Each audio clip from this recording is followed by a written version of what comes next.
e como a gente muda hábitos sem precisar de força de vontade, sem precisar de disciplina, sem precisar de força do ódio. Isso existe sim. Esse é o jeito certo de mudar. Comportamentos não se muda pelo comportamento. O comportamento é a parte visível, tangível de uma rede de predição que está simplesmente executando aquele comportamento. Então, o comportamento, ele é a ponta solta. Não adianta a gente começar pela ponta solta e muito menos não adianta a gente trabalhar com ela com força de vontade e disciplina. Força de vontade e disciplina não mudam o comportamento. E hoje eu vou usar uma metáfora, uma história do mundo corporativo que casa direitinho com essa explicação para que vocês possam entender finalmente, se não é na base da força de vontade e da disciplina, como é que a gente muda um comportamento, um hábito que a gente não quer mais manter na nossa vida, algo que a gente sabe que nos faz mal, que a gente não consegue parar, ou algo que a gente sabe que nos faz bem, que a gente não consegue começar e sustentar ao longo do tempo. Porque mudança, gente, eu sempre falo isso. O mudar é sobre sustentar ao longo do tempo. Se você muda por uma semana, 2 semanas, 3 semanas e depois não sustenta, você não mudou. Você só colocou um comportamento no lugar do outro provisoriamente. E comportamentos podem sim concorrer por um mesmo espaço na sua vida. Eles só se substituem quando você repete por tempo suficiente para o seu cérebro entender que aquela vai ser a nova maneira de você fazer aquilo. Então, para a gente conseguir compreender isso, hoje eu vou trazer a história da Mafê, que ela conta que no começo da carreira dela, ela trabalhava com vitrines de loja de luxo. E não sei se vocês sabem ou se vocês não sabem, mas as vitrines de loja de luxo, elas têm todo um pensamento por trás. Ela tem toda uma estratégia de como as coisas são colocadas, como elas são estruturadas. Tem um time exclusivo pensando nessas coisas. E a Mafê fazia essa montagem. Um dia ela recebeu a visita da diretora global que cuidava, né, de todas as áreas dessa marca de luxo. E quando a diretora chegou, ela viu que a montagem da vitrine estava errada. O que essa diretora poderia fazer? Essa diretora poderia simplesmente trocar os produtos de lugar, colocar as coisas no lugar certo. Não poderia? E falar para a Mafê, olha, não é assim que faz, tem que colocar esse produto aqui e esse produto aqui. Isso ia resolver o problema? Ia. Pontualmente ia. Mas o que essa diretora global falou para a Mafê? Quando ela achou que ia levar uma bronca e na verdade ela levou uma lição. Essa diretora global virou para a Mafê e falou, olha, se você que está aqui na ponta recebeu uma orientação errada e por isso executou essa vitrine não como era para ela ser executada, é porque a informação, o treinamento não estão chegando da maneira certa em você. Então eu te peço desculpas, porque o trabalho do time é fazer com que as pessoas que entram sejam corretamente orientadas em como as coisas precisam ser executadas. E ao invés de simplesmente trocar os produtos lá na vitrine, essa diretora foi investigar toda a área de funcionamento, de orientação, de treinamento, de estrutura, de compreensão para chegar na ponta de por que isso estava chegando errado. E isso, por mais que não pareça, diz muito sobre o funcionamento do comportamento humano e como a gente muda hábitos. E como a gente muda hábitos sem precisar de força de vontade, sem precisar de disciplina, sem precisar de força do ódio. Isso existe sim. Esse é o jeito certo de mudar. Muito bem, pegando essa história da Mafê e contando para vocês que se a gente for pensar, Os comportamentos funcionam que nem a loja de luxo. Os comportamentos, eles são a vitrine das predições do nosso cérebro. E aqui eu quero que vocês entendam o que é predição. Previsão do tempo. O que as pessoas estão prevendo ali? O que está na tela da televisão quando alguém fala que amanhã existe uma probabilidade de 70% de chuva e blá blá blá? Existe uma ciência que estuda o vento, a quantidade de umidade, oposição do sol, etc, etc, que culmina na execução de como o tempo vai se apresentar para nós. Como vamos nós experienciar o tempo amanhã. O seu cérebro faz a mesma coisa o tempo inteiro. Só que ao invés de estar olhando para o sol, para a quantidade de umidade, a quantidade de nuvens, a velocidade do vento, o seu cérebro está usando duas coisas muito interessantes. Contexto interno e externo e as suas experiências anteriores. Então o cérebro, do mesmo jeito que a previsão do tempo, ele prevê comportamentos. Usando isso, ele antecipa como você vai se comportar. Então, os comportamentos, do mesmo jeito que quando a gente vê a previsão do tempo, aquele numerinho que você está vendo, que hoje vai fazer 23 graus com sol, ele é uma conjuntura de uma série de informações que foram pensadas de maneira estruturada para uma execução que aparece para você. Dadas as experiências anteriores dessa ciência com essas questões meteorológicas. Então, alguém não tirou do nada que o vento, quando sopra a 20 km por hora, gente, eu faço a menor noção, não tenho nenhuma noção de como faz o tempo, tá? Mas eu tô dando aqui um exemplo. Então, quando o vento tá a 20 km por hora, quer dizer que as nuvens vão se movimentar, então existe a chance de a gente aumenta a expectativa de um céu limpo, por exemplo. Seu cérebro faz a mesma coisa. Como? Então, vamos lá. Contexto, experiências anteriores. O que é o contexto? Contexto é o que está acontecendo. A situação, tanto externa a você, quanto interna a você. Externa a você, aquilo que é capturado pelos seus sentidos. Ok? Interna a você, aquilo que está passando dentro de você. Tanto as partes biológicas, quanto emoções. Então, as informações que estão circulando dentro de você, quão acelerada tá a sua respiração? Como é que tá a sua digestão? Como é que tá o seu sistema imunológico? Como é que tá a sua pressão sanguínea? Quanto é que tá a quantidade de glicose? Quanto cortisol tá circulando dentro da sua corrente sanguínea? Informações biológicas, emoções. Eu tô sentindo o que agora? Ansiedade, medo, ou tô sentindo calma, tranquilidade? E aí, o que seu cérebro começa a entender? Toda vez, por exemplo, né, vamos dizer que é escola. Vamos pegar um exemplo de onde seu cérebro aprendeu alguma coisa. Toda vez que eu tenho que falar na frente da classe, na escola, como eu sofro bullying na escola, então, quando eu estou na frente para falar com pessoas, contexto externo, eu me sinto muito ansiosa, com muito medo, com muita dificuldade de lidar com aquela situação. Então, o seu cérebro entendeu que situações onde vamos falar em público são assustadoras, são ameaçadoras.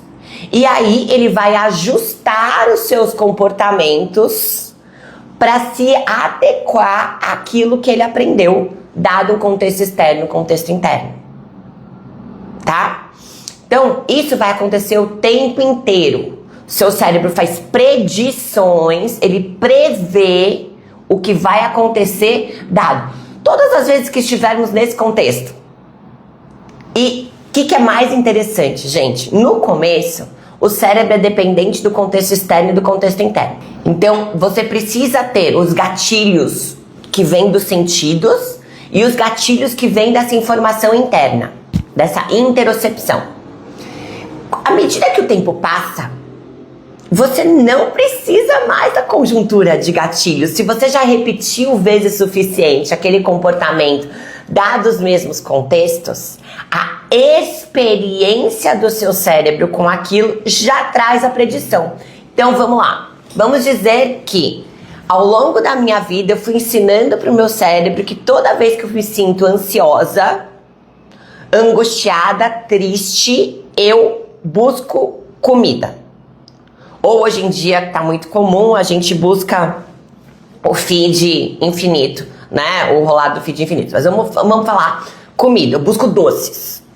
Então eu ensinei para o meu cérebro que quando eu chegava da escola, angustiada, triste porque eu tinha sofrido bullying, ansiosa porque eu não queria ir no dia seguinte para a escola, eu comia doce e aquilo de algum jeito me dava um certo conforto.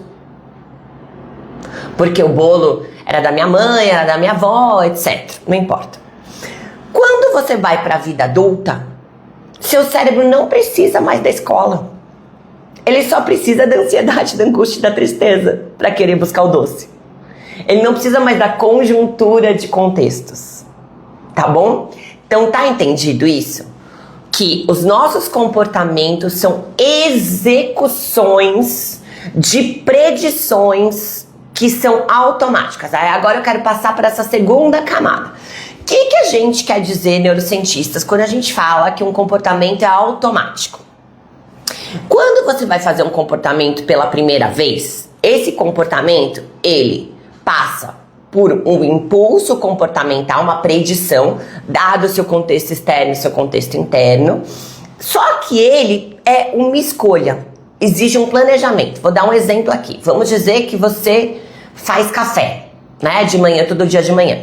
Mas hoje você tá no Airbnb que você alugou e você não sabe onde fica nada dentro do Airbnb. Normalmente o seu cérebro faz café de maneira automática quando você tá na sua casa. Como você sabe se é automático ou não? Você pode estar pensando em qualquer coisa. Você vai fazer o café ouvindo um podcast e prestando atenção no podcast. Isso quer dizer que o ato de fazer café na sua casa está automatizado por você. Você não precisa. Agora, quer ver? Você tá no Airbnb novo. Você consegue ouvir um podcast? Porque assim, não dá. Porque você precisa direcionar a sua atenção para procurar onde está o filtro de café, onde está o papel, onde está o café. Tem que moer café? Não tem que moer café? Então, o que acontece? Quando você vai fazer algo que não está correspondente às predições do seu cérebro, ou seja, não tem o mesmo contexto externo e o mesmo contexto interno, quando você está mudando alguma coisa de lugar, descontextualizando, você vai precisar de atenção. A atenção é o que muda de um hábito automático para um comportamento ainda não habitual. O comportamento não habitual precisa de atenção porque ele precisa de intenção. Você precisa intencionar os movimentos, intencionar o direcionamento dos seus olhos, intencionar o que você está ouvindo, falando. E isso precisa de atenção. Então a grande diferença entre um comportamento habitual e um comportamento não habitual é quanto de presença, intenção e atenção você precisa dar para o comportamento. Porque quando ele não é habitual, ele é uma escolha. Quando ele é habitual, ele não é uma escolha. Quando a gente sabe que o comportamento é habitual, gente, quando a gente tem o espaço da intenção e da atenção livre. Eu tô fazendo alguma coisa, mas eu posso dar a minha atenção e a minha intenção para outra, é um hábito. Então, se você parar para pensar na sua vida, quase tudo que você faz durante o seu dia é um hábito. Porque você pode estar simultaneamente dando a sua atenção para outra coisa. Quantas coisas você não faz no seu dia que você faz enquanto você gira o feed do seu celular? Todas essas estão automatizadas, ok? Então, que a gente tem na nossa vitrine de comportamentos? A gente tem os nossos hábitos, principalmente, porque são as grandes predições do nosso cérebro. A maioria das coisas que já estão na vitrine são as coisas que a gente já executou há muito tempo, que já tem toda essa cadeia preditiva que eu falei da previsão do tempo aqui, ali na vitrine. O que acontece quando o comportamento, que é a execução dessa predição, a gente muda só ele, a gente muda só a vitrine. A gente tira uma coisa de um lugar e põe outra no lugar. O que acontece se eu não refiz todo o treinamento que leva aquele produto a estar no lugar certo e no lugar errado? Você concorda comigo que se eu trocar a pessoa que está colocando as coisas na vitrine, ou simplesmente se a pessoa estiver desatenta, ela vai fazer errado? Ela vai voltar a fazer a execução que estava errada porque é essa que está no treinamento. Ou não tem clareza no treinamento suficiente. Então o que acontece é a mesma coisa quando a gente fala de comportamento. Então quando a gente, vamos lá, a gente vai tentar mudar o comportamento pelo que está na vitrine, pela execução, ou seja, pela ação, pelo que a gente está fazendo, a gente vai precisar parar uma predição automática do seu cérebro e substituir por uma escolha. Vamos lembrar. Então, o que a gente precisa para conseguir fazer isso lá na ponta, lá no comportamento? A gente precisa de atenção, intenção e presença. Isso que é disciplina na mudança de comportamento. Usar a disciplina na mudança de comportamento é você estar constantemente atento, intencional e presente para poder parar a predição do seu cérebro que executaria um hábito que você não quer mais ter na sua vida e substituí-lo pelo que você quer. O que é que atrapalha, né, a gente a conseguir ter essa escolha na ponta do comportamento? Nível de estresse. Então, se você tá com estresse alto, essa parte do córtex pré-frontal que inibe o comportamento habitual, que tem a capacidade de inibir o comportamento habitual e substituir por um outro planejado, que a gente intenciona, ela é cara, tá? Ela é uma área que a gente chama da área top-down, ou seja, a área que vai ser a pensante, a intencional do nosso cérebro. Então, eu tô lá com o meu comportamento automático, dado os gatilhos internos e externos. Esse comportamento automático, ele não é feito pelo córtex pré-frontal. O córtex pré-frontal é o gerente, ele é caro, tá? Ele é um funcionário caro do nosso cérebro. Por ele ser um funcionário caro, vamos olhar para uma linha de produção. Se eu tenho uma linha de produção, você concorda comigo que todas as partes da linha de produção que são automáticos, que não precisam de revisão, eles vão ser feitos por funcionários que gastam menos, né? Que são mais baratos para a empresa? O seu cérebro faz a mesma coisa. Então, quem controla a parte automática do seu cérebro é a parte barata do seu cérebro. A automática, a parte top-down, né, vamos dizer, a parte que é mais antiga do nosso cérebro, o subconsciente. Então, essa parte está lá fazendo os nossos hábitos.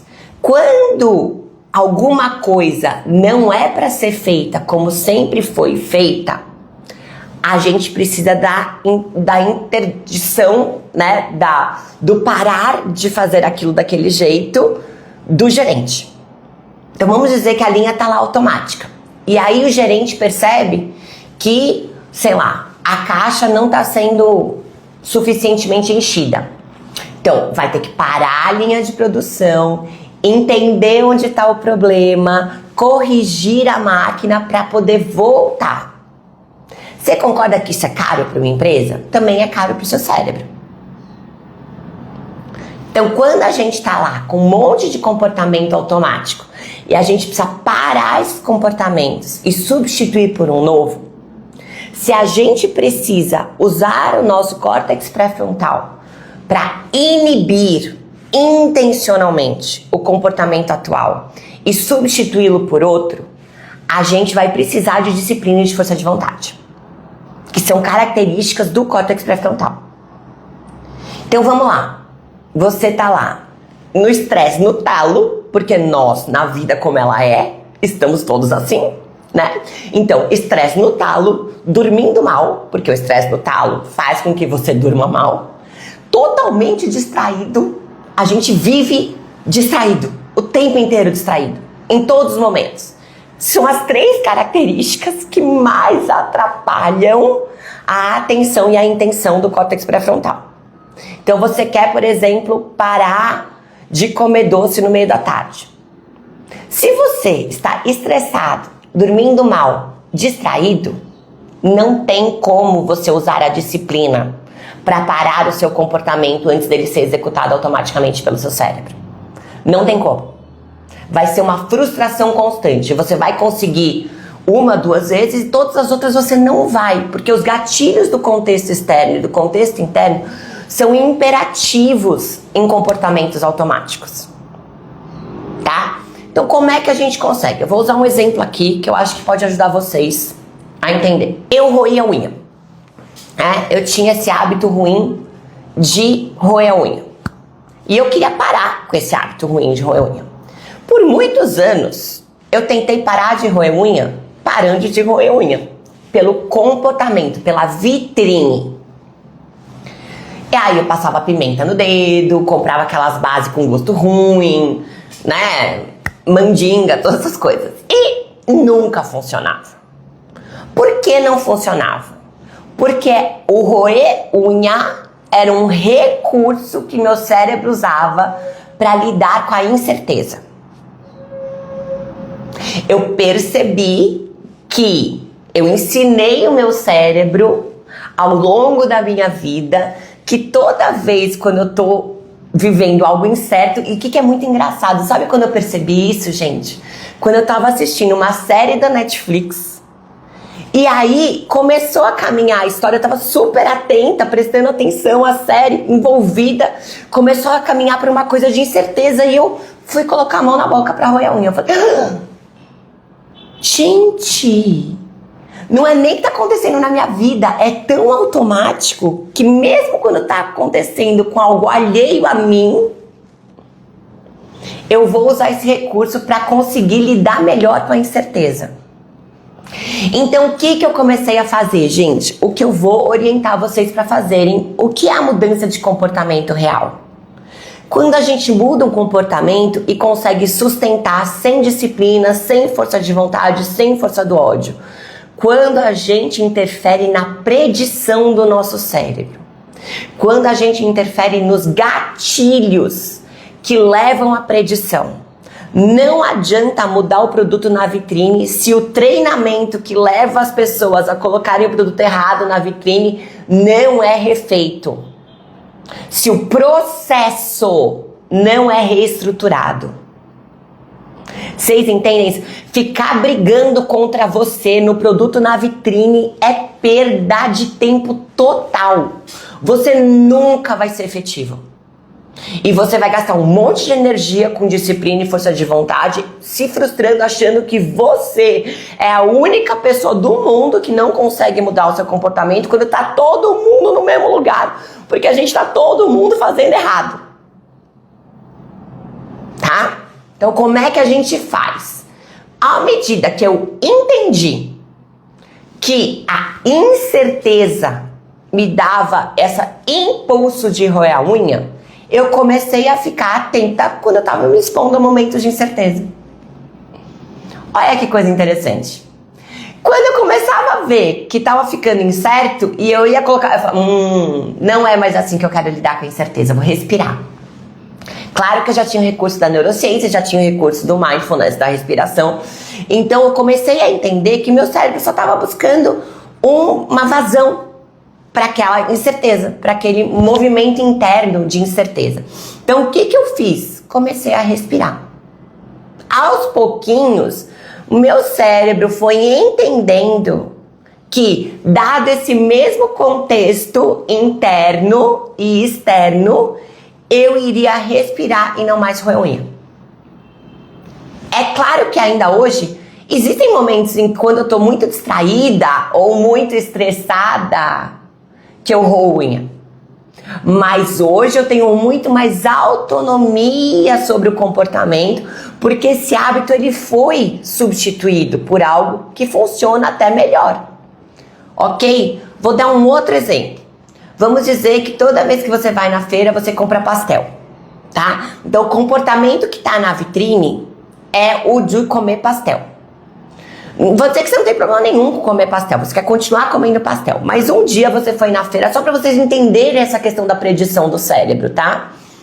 Um dia você foi na feira e você pediu um pastel e o pastel te fez passar muito mal. Você teve intoxicação alimentar. O que acontece com esse hábito automático, que não era uma escolha, porque você podia pedir o pastel e ao mesmo tempo tá pensando em todas as coisas que você ia comprar na feira, né? Quando você tem uma intoxicação alimentar, o seu cérebro sozinho muda a predição. Por quê? Aquilo ameaçou a sua sobrevivência. Se aquilo ameaçou a sobrevivência, não pode mais ser a resposta àquele contexto externo e àquele contexto interno. Então, a próxima vez que você for na feira, você vai sentir nhaca quando você passa na barraquinha de pastel. O mesmo lugar onde você comia pastel toda semana, agora vai te causar nhaca. Por quê? Porque essa troca da predição de pastel incrível, gostoso, saboroso, cheio de energia, passou pro pastel, pode matar a gente. Então, essa predição automaticamente muda o produto que está na vitrine. Seu cérebro tira o produto da vitrine. Esse produto não pode mais ficar aqui na vitrine, porque isso aqui pode matar a gente. Vocês entenderam? Então, o que a gente tem que mudar quando a gente quer mudar um comportamento e sustentar é a predição. A maneira como o seu cérebro interage com o contexto externo e com o contexto interno, tá? E aí, vamos de novo aqui pro nosso mantra, que sempre funciona em toda e qualquer situação, toda e qualquer mudança de comportamento. Fácil, pouco, pequeno, devagar. Porque a gente vai precisar fazer sempre sem gerar estresse, tá? Gerou estresse, seu cérebro volta à programação. Se você quer desprogramar, colocar outra coisa no lugar, a gente só consegue fazer isso se a gente faz de maneira lenta e gradual. Por quê? O que forma a predição do seu cérebro, eu espero que isso tenha ficado claro ao longo da minha fala, é a repetição. Quanto mais você repete aquele comportamento no mesmo contexto externo, no mesmo contexto interno, mais automático ele fica, menos escolha você tem, menos presença você tem, menos intenção você tem naquele comportamento. Então, pra gente poder fazer uma mudança na predição do seu cérebro, então ao invés de executar roer unha, você vai executar respirar, você vai precisar repetir respirar. Muitas e muitas e muitas e muitas e muitas e muitas e muitas vezes. Quantas vezes? Muito mais que 21. Muito mais que 21, tá? Então, pra gente poder fazer isso, a gente só pode fazer se a gente se propor a fazer lenta e gradualmente.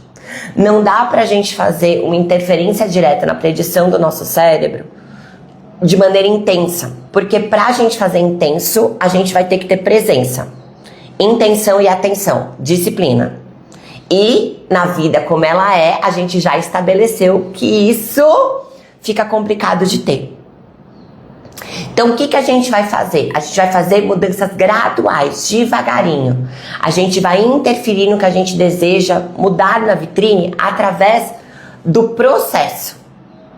Então vamos ficar atentos a o que está levando você a colocar esse produto na vitrine. Então a gente vai investigar o processo, que nem eu fiz com o meu roer de unhas. Como é que a gente faz isso quando a gente não tem a menor noção? A gente vai usar uma técnica que chama desencaixe, tá?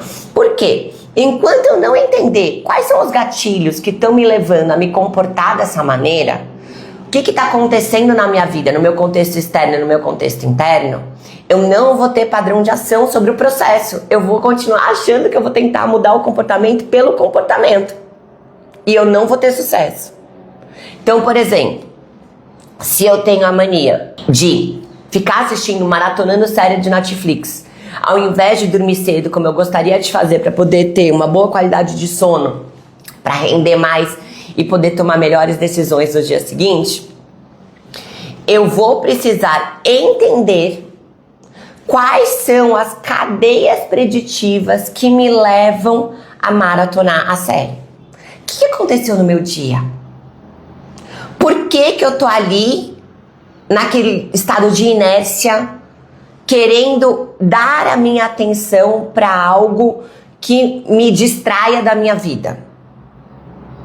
Mesmo que isso tenha sérias consequências na qualidade do meu dia e de todos os dias consecutivos, né? Não seja mais algo que eu quero na minha vida. Então eu vou sentar e vou investigar. Uma das coisas que a gente pode fazer nessa descontextualização é, se você chega em casa e você já senta e liga a série, você vai colocar uma cadeira em cima do sofá. Ou qualquer coisa em cima do sofá. Porque eu quero que você aumente o tempo entre o gatilho e a resposta automática do seu cérebro.